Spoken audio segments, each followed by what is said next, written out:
ಇನ್ನು ಚನ್ನಪಟ್ಟಣದಿಂದ ಸ್ಪರ್ಧೆ ಮಾಡೋದಕ್ಕೆ ಡಿಕೆಶಿ ರೆಡಿಯಾಗಿದ್ದಾರಾ ಅನ್ನುವಂತಹ ಪ್ರಶ್ನೆ ಕೂಡ ಎದುರಾಗ್ತಾ ಇದೆ.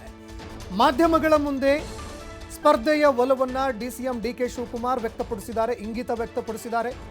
ಚನ್ನಪಟ್ಟಣ ನನಗೆ ರಾಜಕೀಯ ಜನ್ಮ ಕೊಟ್ಟಂತಹ ಕ್ಷೇತ್ರ, ಹೀಗಾಗಿ ಈ ಕ್ಷೇತ್ರದ ಜೊತೆಗೆ ನನ್ನದು ಕೂಡ ನಂಟಿದೆ. ಚನ್ನಪಟ್ಟಣದ ದೇವಸ್ಥಾನಗಳಿಗೆ ಭೇಟಿ ಕೊಡ್ತಾ ಇದ್ದೀನಿ, ಜನರ ನಾಡಿ ಮಿಡಿತ ಅರಿಯೋದಕ್ಕೆ ಹೊರಟಿದ್ದೀನಿ.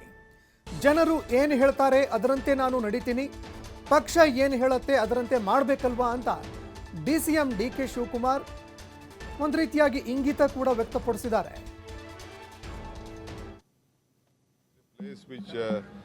They have given me also a political birth. Channapatna is a part of Sattur also earlier. I love Channapatna. I want to help Channapatna. I want to change Channapatna. That is not decided. That is not decided. More or less, I am asking vote for myself. Sir, ನಾವೇ ಸ್ಪರ್ಧೆ ಮಾಡ್ತೀರಾ ಅನ್ನೋ ಚರ್ಚೆ ಶುರುವಾಗಿದೆ sir ಈಗ ಚನ್ನಪಟ್ಟಣದಲ್ಲಿ.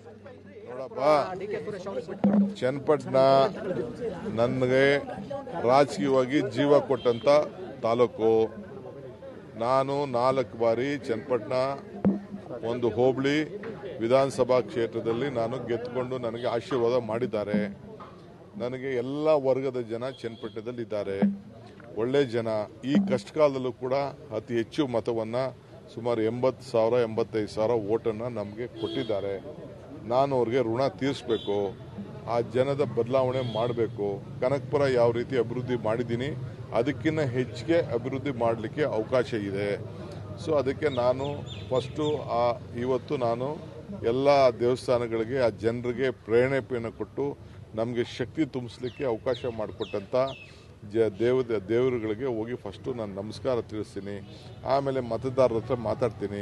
ಮತದಾರರು ಏನು ಹೇಳ್ತಾರೋ, ನಾಯಕರುಗಳು ಏನು ಹೇಳ್ತಾರೋ ಅದಕ್ಕೆಲ್ಲ ನಾನು ಕೇಳ್ಬಿಟ್ಟು ತೀರ್ಮಾನ ಮಾಡ್ತೀನಿ. ನಿಮ್ಮ ಬಗ್ಗೆ ಒಲವಿಟ್ಕೊಂಡ್ರೆ ಏನು ಮಾಡ್ತೀರಿ? ವಿಧಿನೇ ಇಲ್ಲ, ವಿಧಿನೇ ಇಲ್ಲ. ನಮ್ಮ ಪಕ್ಷ ಏನು ಹೇಳ್ತದೆ, ಮತದಾರ ಏನು ಹೇಳ್ತಾರೆ ಕೇಳಲೇಬೇಕು. ನಾನು Channapatna is in my heart. ಈ ಬಗ್ಗೆ ಮತ್ತಷ್ಟು ಮಾಹಿತಿ ಕೊಡ್ತಾ ಹೋಗ್ತಾರೆ ಪ್ರತಿನಿಧಿ ಶಿವಕುಮಾರ್ ಜೋಹಳ್ಳಿ ನೇರ ಸಂಪರ್ಕದಲ್ಲಿ ಜಾಯ್ನ್ ಆಗಿದ್ದಾರೆ. ಶಿವಕುಮಾರ್, ಕಾಂಗ್ರೆಸ್ನ ಟ್ರಬಲ್ ಶೂಟರ್, ಅದರಲ್ಲೂ ಕೇಂದ್ರ ಸಚಿವ ಅಮಿತ್ ಶಾರಿಗೆ ಏನಾದರೂ ಚಾಣಕ್ಯನಿಗೆ ಟಕ್ಕರ್ ಕೊಟ್ಟಿದ್ದು ಯಾರಾದರೂ ಇದ್ರೆ ಅದು ಡಿಕೆ ಶಿವಕುಮಾರ್ ಅಂತ ಹೇಳಿದ್ರು ಕೂಡ ತಪ್ಪಾಗೋದಿಲ್ಲ.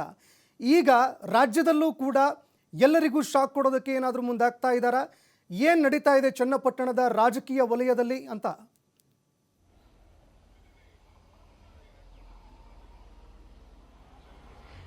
ಸಂತೋಷ್, ಮಾಜಿ ಸಿಎಂ ಕುಮಾರಸ್ವಾಮಿ ಅವರ ರಾಜೀನಾಮೆಯಿಂದ ಚನ್ನಪಟ್ಟಣ ವಿಧಾನಸಭಾ ಕ್ಷೇತ್ರ ಈಗ ತೆರವಾಗಿದೆ. ಯಾಕೆಂದರೆ ಲೋಕಸಭಾ ಚುನಾವಣೆಯಲ್ಲಿ ಸ್ಪರ್ಧಿಸಿ ಅವರು ಗೆದ್ದಿರೋದ್ರಿಂದ ಈಗ ಕೇಂದ್ರದಲ್ಲಿ ಸಚಿವರಾಗಿದ್ದಾರೆ. ಹಾಗಾಗಿ ಚನ್ನಪಟ್ಟಣಕ್ಕೆ ರಾಜೀನಾಮೆಯನ್ನು ಸಲ್ಲಿಸಿದ್ದಾರೆ. ಚನ್ನಪಟ್ಟಣಕ್ಕೆ ಉಪಚುನಾವಣೆ ಇನ್ನೇನು ಘೋಷಣೆ ಆಗಬೇಕಾಗಿದೆ. ಶೀಘ್ರದಲ್ಲೇ ಕೇಂದ್ರ ಚುನಾವಣಾ ಆಯೋಗ ದಿನಾಂಕವನ್ನು ಕೂಡ ಘೋಷಣೆ ಮಾಡುವಂಥ ಸಾಧ್ಯತೆಗಳಿದೆ. ವಿಷಯ ಅಂದರೆ ಈಗ ಅಲ್ಲಿ ಯಾರು ಸ್ಪರ್ಧೆಯನ್ನು ಮಾಡ್ತಾರೆ ಅನ್ನುವಂಥದ್ದು. ಒಂದು ಕಡೆ ಬಿಜೆಪಿಯಿಂದ CP ಯೋಗೇಶ್ವರ್ ಅವರು ಅಲ್ಲಿ ಸ್ಪರ್ಧೆಯನ್ನು ಮಾಡ್ತಾರೆ ಅನ್ನುವಂತಹ ಒಂದು ಮಾತುಗಳು ಈಗ ಖಚಿತ ಆಗ್ತಾ ಇದೆ. ಯಾಕೆಂದರೆ ನಿಖಿಲ್ ಕುಮಾರಸ್ವಾಮಿ ಅವರು ಕೂಡ ಚನ್ನಪಟ್ಟಣದಲ್ಲಿ ಅವರನ್ನು ಸ್ಪರ್ಧೆಗಿಳಿಸಬೇಕು, ಅವರನ್ನು ಗೆಲ್ಲಿಸ್ಕೊಳ್ಬೇಕು ಅನ್ನುವಂತಹ ಆಲೋಚನೆ ಕುಮಾರಸ್ವಾಮಿ ಅವರಿಗಿದೆ. ಆದರೆ CP ಯೋಗೇಶ್ವರ್ ಅವರು ಲೋಕಸಭಾ ಚುನಾವಣೆಯಲ್ಲಿ ಎಚ್ ಡಿ ಕುಮಾರಸ್ವಾಮಿ ಅವರಿಗೆ ಸಹಕಾರವನ್ನು ಕೊಟ್ಟಿರೋದ್ರಿಂದ ಸಹಜವಾಗಿ CP ಯೋಗೇಶ್ವರ್ ಅವ್ರಿಗೆ ಕುಮಾರಸ್ವಾಮಿ ಕೂಡ ಬೆಂಬಲವನ್ನು ವ್ಯಕ್ತಪಡಿಸ್ತಾರೆ ಅನ್ನುವಂಥ ಮಾತಿದೆ. ಹಾಗಾಗಿ CP ಯೋಗೇಶ್ವರ್ ಬಹುತೇಕವಾಗಿ ಮೈತ್ರಿ ಅಭ್ಯರ್ಥಿಯಾಗಿ ಕಣಕ್ಕಿಳಿಯುವಂಥ ಸಾಧ್ಯತೆಗಳಿದೆ. ಕಾಂಗ್ರೆಸ್ನಿಂದ ಯಾರಾಗ್ತಾರೆ ಈ ಒಂದು ಪ್ರಶ್ನೆ ಸಹಜವಾಗಿ ಸಾಕಷ್ಟು ಕುತೂಹಲವನ್ನು ಹುಟ್ಟು ಹಾಕ್ತಾ ಇತ್ತು. ಬೆಂಗಳೂರು ಗ್ರಾಮಾಂತರ ಲೋಕಸಭಾ ಕ್ಷೇತ್ರದಲ್ಲಿ ಪರಾಭವಗೊಂಡಿರುವಂತಹ DK ಸುರೇಶ್ ಅವರನ್ನು ಚನ್ನಪಟ್ಟಣ ವಿಧಾನಸಭಾ ಕ್ಷೇತ್ರದಲ್ಲಿ ಕಣಕ್ಕಿಳಿಸಿ ಕಾಂಗ್ರೆಸ್ ಅಭ್ಯರ್ಥಿಯನ್ನಾಗಿಸಿ ಅಲ್ಲಿ ಗೆಲ್ಲಿಸಿಕೊಂಡು ರಾಜ್ಯ ಸಚಿವ ಸಂಪುಟದಲ್ಲಿ ಅವರಿಗೆ ಅವಕಾಶವನ್ನು ಮಾಡಿಕೊಡುವಂಥ ಒಂದು ಆಲೋಚನೆಯನ್ನು DCM DK ಶಿವಕುಮಾರ್ ಅವರು ಮಾಡಿದರು. ಆದರೆ DK ಸುರೇಶ್ ಅವರು ಬಹಳ ಸ್ಪಷ್ಟವಾಗಿ ಹೇಳಿದ್ದಾರೆ, ಮುಂದಿನ ಲೋಕಸಭಾ ಚುನಾವಣೆಯವರೆಗೆ ನಾನು ಯಾವುದೇ ಚುನಾವಣೆಯಲ್ಲಿ ಸ್ಪರ್ಧೆಯನ್ನು ಮಾಡೋದಿಲ್ಲ ಅನ್ನುವಂಥ ಮಾತನ್ನು ಅವರು ಹೇಳಿರೋದ್ರಿಂದ ಸಹಜವಾಗಿ ಸಾಕಷ್ಟು ಕುತೂಹಲ ಇದೆ. ಹಾಗಾದರೆ ಕಾಂಗ್ರೆಸ್ ಅಭ್ಯರ್ಥಿ ಅಲ್ಲಿ ಯಾರಾಗ್ತಾರೆ ಅನ್ನುವಂಥದ್ದು. ಹಾಗಾಗಿ DK ಶಿವಕುಮಾರ್ ಅವರು ಚನ್ನಪಟ್ಟಣ ವಿಧಾನಸಭಾ ಕ್ಷೇತ್ರದಲ್ಲಿ ಸ್ಪರ್ಧೆಗಿಳಿಯೋದಕ್ಕೆ ಒಂದು ರಿಸ್ಕ್ ಅನ್ನು ತೆಗೆದುಕೊಳ್ತಾ ಇದ್ದಾರೆ ಅನ್ನುವಂತಹ ಚರ್ಚೆಗಳು ಕೂಡ ನಿನ್ನೆಯಿಂದ ಶುರುವಾಗಿದೆ. ಹಾಗಾಗಿ ಇವತ್ತು ಸದಾಶಿವನಗರದಲ್ಲಿ ಮಾಧ್ಯಮಗಳ ಮುಂದೆ ಆ ಅನಿಸಿಕೆಯನ್ನು ಕೂಡ ವ್ಯಕ್ತಪಡಿಸಿದ್ದಾರೆ, ಇಂಗಿತವನ್ನು ವ್ಯಕ್ತಪಡಿಸಿದ್ದಾರೆ. ತಾವೇ ಚನ್ನಪಟ್ಟಣದಲ್ಲಿ ಯಾಕೆ ನಿಲ್ಲಬಾರ್ದು ಅನ್ನುವಂತಹ ಒಂದು ಪ್ರಶ್ನೆಯನ್ನು ಇವತ್ತು ಅವರು ಹೊರ ಹಾಕಿದ್ದಾರೆ. ಅಂದರೆ ಚನ್ನಪಟ್ಟಣ ನನಗೆ ರಾಜಕೀಯ ಪುನರ್ಜನ್ಮವನ್ನು ಕೊಟ್ಟಂಥದ್ದು. ನಾನು ಸ್ಪರ್ಧಿಸುವಂತಹ ಕ್ಷೇತ್ರ ಏನಿದೆ ಅದಕ್ಕೆ ಚನ್ನಪಟ್ಟಣದ ಒಂದು ಹೋಬಳಿ ಕೂಡ ಸೇರುತ್ತೆ. 4 ಬಾರಿ ನನ್ನನ್ನು ಸತತವಾಗಿ ಆ ಹೋಬಳಿಯ ಜನ ನನ್ನನ್ನು ಗೆಲ್ಲಿಸಿ ಕಳಿಸಿದ್ದಾರೆ. ಈ ಸ್ಥಾನಮಾನ ನನಗೆ ಸಿಕ್ಕಿದೆ.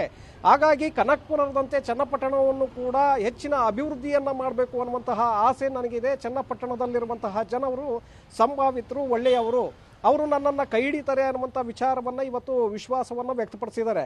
ಸೊ ಹಾಗಾಗಿ ಅಲ್ಲಿನ ಜನ ಏನು ತೀರ್ಮಾನವನ್ನು ಮಾಡ್ತಾರೆ, ನಾನು ಇವತ್ತು ಚನ್ನಪಟ್ಟಣದ ವಿವಿಧ ದೇಗುಲಗಳಿಗೆ ನಾನು ಭೇಟಿಯನ್ನು ಕೊಡ್ತಾ ಇದ್ದೇನೆ. ಅಲ್ಲಿ ಜನರ ನಾಡಿ ಮಿಡಿತವನ್ನು ಅರಿಯೋದಕ್ಕೆ ಪ್ರಯತ್ನವನ್ನು ಮಾಡ್ತಾ ಇದ್ದೇನೆ. ಜನ ಏನು ಹೇಳ್ತಾರೆ, ವಿಧಿ ಇಲ್ಲ, ಅದನ್ನು ನಾನು ಒಪ್ಕೊಳ್ಬೇಕಾಗತ್ತೆ ಅನ್ನುವಂಥ ಒಂದು ಮಾತನ್ನು ಇವತ್ತು ಮಾಧ್ಯಮಗಳ ಮುಂದೆ ಬಹಿರಂಗವಾಗಿ ವ್ಯಕ್ತಪಡಿಸಿದ್ದಾರೆ. ಅಂದರೆ ವಿಧಿ ಇಲ್ಲ ಅಂದರೆ ಅಲ್ಲಿಗೆ ಡಿ ಕೆ ಶಿವಕುಮಾರ್ ಅವರೇ ರಿಸ್ಕ್ ಅನ್ನು ತೆಗೆದುಕೊಂಡು ಚನ್ನಪಟ್ಟಣದಲ್ಲಿ ಕಾಂಗ್ರೆಸ್ ಅಭ್ಯರ್ಥಿಯಾಗಿ ಕಣಕ್ಕಿಳಿಯುವಂಥದ್ದು ಬಹುತೇಕವಾಗಿ ಖಚಿತ ಆದಂತೆ ಕಾಣಿಸ್ತಾ ಇದೆ. ಹೇಳಿದಾಗೆ ಬೈ ಎಲೆಕ್ಷನ್ ಯಾವುದೇ ಸಂದರ್ಭದಲ್ಲಿ ಬಂದರೂ ಕೂಡ ನೀವು ಹೇಳಿದಾಗೆ ಕೇಂದ್ರದಲ್ಲಿ ಏನು ಅಮಿತ್ ಶಾ ಅವರನ್ನು ಚಾಣಕ್ಯ ಅಂತ ಹೇಳಲಾಗ್ತಾ ಇತ್ತು, ಚುನಾವಣಾ ಚಾಣಕ್ಯ ಅಂತೇಳಿ, ಅದೇ ರೀತಿಯಾಗಿ ರಾಜ್ಯಕ್ಕೆ ಬಂದಾಗ ಡಿ ಕೆ ಶಿವಕುಮಾರ್ ಅವರನ್ನು ಚುನಾವಣಾ ಚಾಣಕ್ಯ ಅಂತಲೇ ಕರೀತಾರೆ. ಯಾವುದೇ ಬೈ ಎಲೆಕ್ಷನ್ಗಳು ಇರ್ಬೋದು, ಆ ಬೈ ಎಲೆಕ್ಷನ್ಗಳಲ್ಲಿ ಪಕ್ಷಕ್ಕೆ ಅಭ್ಯರ್ಥಿಗಳ ಗೆಲುವನ್ನು ತಂದುಕೊಡುವಲ್ಲಿ ಡಿ ಕೆ ಶಿವಕುಮಾರ್ ಅವರು ತನ್ನದೇ ಆದಂತಹ ಒಂದು ರಣತಂತ್ರಗಳನ್ನು ಎಣಿತಾ ಇದ್ರು. ಅದರಲ್ಲಿ ಸಕ್ಸಸ್ ಕೂಡ ಆಗಿದ್ದಾರೆ. ಹಾಗಾಗಿ ಈಗ ಬೈ ಎಲೆಕ್ಷನ್ನು ಈಗ 3 ಕ್ಷೇತ್ರಗಳಿಗೆ ಎದುರಾಗ್ತಾ ಇರೋದ್ರಿಂದ, ಶಿಗ್ಗಾವಿ, ಚನ್ನಪಟ್ಟಣ ಎದುರಾಗ್ತಾ ಇರೋದ್ರಿಂದ 3 ಕ್ಷೇತ್ರಗಳಿಗೆ, ಸೊ ಇಲ್ಲೂ ಕೂಡ ಕಾಂಗ್ರೆಸ್ ಪಕ್ಷದ ಅಭ್ಯರ್ಥಿಗಳನ್ನು ಗೆಲ್ಲಿಸ್ಕೊಳ್ಳೋದಕ್ಕೆ ಅವರು ಚುನಾವಣಾ ತಂತ್ರಗಾರಿಕೆಯನ್ನು ಮಾಡಲಿದ್ದಾರೆ. ಅದರಲ್ಲೂ ಪ್ರಮುಖವಾಗಿ ಚನ್ನಪಟ್ಟಣದಲ್ಲಿ ನೀವು ಹೇಳಿದ ಹಾಗೆ ಸಿ ಪಿ ಯೋಗೇಶ್ವರ್ ಮತ್ತು ಮೈತ್ರಿ ಪಕ್ಷದ ನಾಯಕರು ಕುಮಾರಸ್ವಾಮಿ ಮತ್ತು ಸಿ ಪಿ ಯೋಗೇಶ್ವರ್ ಹಾಗೆ BJP ನಾಯಕರು ಏನು ಒಟ್ಟಾಗಿ ಇವತ್ತು ಆ ಸಹೋದರನನ್ನು ಸೋಲಿಸಿದ್ರು, ಆ ಒಂದು ಸೇಡನ್ನು ತೀರಿಸ್ಕೊಳ್ಬೇಕು ಅಂದರೆ ಚನ್ನಪಟ್ಟಣದಲ್ಲಿ ನಾನು ನಿಲ್ಲಬೇಕು, ನಾನು ಅಲ್ಲಿ ಗೆದ್ದು ಬರಬೇಕು, ಅದಕ್ಕೆ ತಕ್ಕನಾದ ತಿರುಗೇಟನ್ನು ಕೊಡಬೇಕು ಅನ್ನುವಂಥದ್ದು ಈಗಾಗಲೇ ಡಿ ಕೆ ಶಿವಕುಮಾರ್ ಅವರ ಮನಸ್ಸಿನಲ್ಲಿ ಬಂದಂತೆ ಕಾಣಿಸ್ತಾ ಇದೆ.